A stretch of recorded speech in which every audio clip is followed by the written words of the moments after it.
ನಾವು ಈ ಎಕ್ಸೆಂಪ್ಟೆಡ್ ಟ್ಯಾಕ್ಸ್ನಿಂದ ವಿನಾಯಿತಿ ಇದೆಯಲ್ಲ,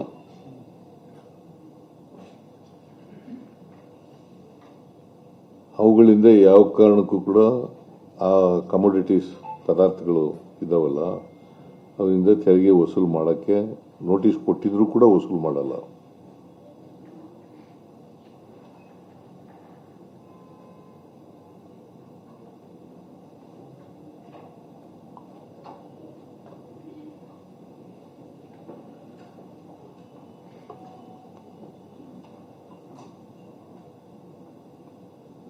ಆಮೇಲೆ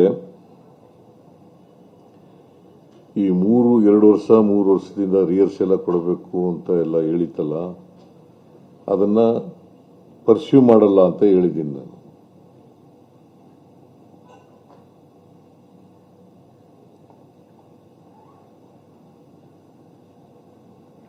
ಅವರು ಬಹಳ ಸ್ಪಷ್ಟವಾಗಿ ಏನ್ ಹೇಳಿದ್ದಾರೆ ಅಂತಂದ್ರೆ, ಈ ನೋಟಿಸ್ ಬಂದದ್ರಿಂದ ಸ್ವಲ್ಪ ಗೊಂದಲಗಳೆಲ್ಲ ನೀವು ಉದ್ಭವ ಆಗ್ಬಿಟ್ಟಿದ್ದಾವೆ. ಒಂದು ಮೊದಲನೇದು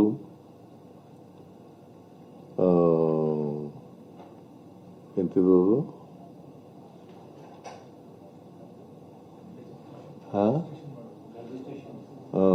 ಕಡ್ಡಾಯವಾಗಿ ನೋಂದಣಿ ಮಾಡಿಸ್ಕೊಳ್ಬೇಕು ಅಂತ ಹೇಳಿದ್ದೀನಿ, ಒಪ್ಕೊಂಡಿದ್ದಾರೆ ಅದಕ್ಕೆಲ್ಲ.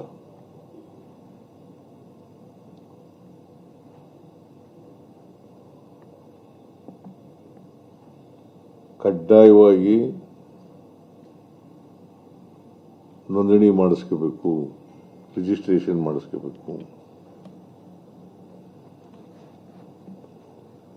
ಅದಕ್ಕೆ ಎಲ್ಲರೂ ಒಪ್ಕೊಂಡಿದ್ದಾರೆ.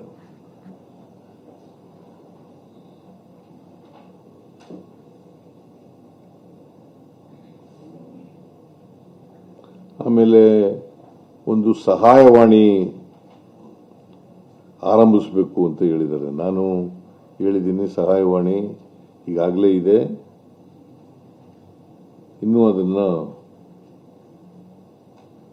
ಹೆಚ್ಚು ಪರಿಣಾಮಕಾರಿಯಾದ ರೀತಿಯಲ್ಲಿ ಮಾಡೋಣ ಅಂತ ಹೇಳಿದ್ದೀನಿ.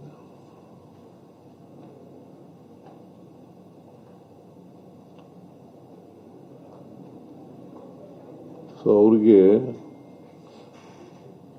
ಇನ್ನೊಂದು ಅವರ ಬೇಡಿಕೆ ಏನಪ್ಪಾ ಅಂತಂದ್ರೆ,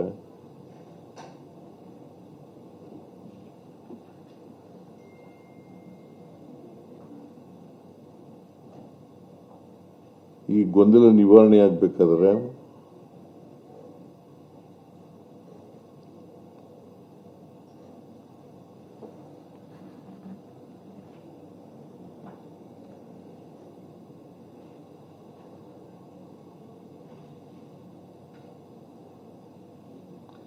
ನಮಗೆ ಸರಿಯಾದ ರೀತಿಯಲ್ಲಿ ಮಾಹಿತಿ ಇಲ್ಲ. ಅದಕ್ಕೋಸ್ಕರ ಜಾಗೃತಿ ಉಂಟು ಮಾಡತಕ್ಕಂಥ ಒಂದು ಕಾರ್ಯಕ್ರಮನ ಹಮ್ಮಿಕೋಬೇಕು ಅಂತ ಹೇಳಿದ್ದಾರೆ. ಅದಕ್ಕೆ ನಾನು ಹೇಳಿದ್ದೀನಿ, ಎಲ್ಲ ಕಡೆ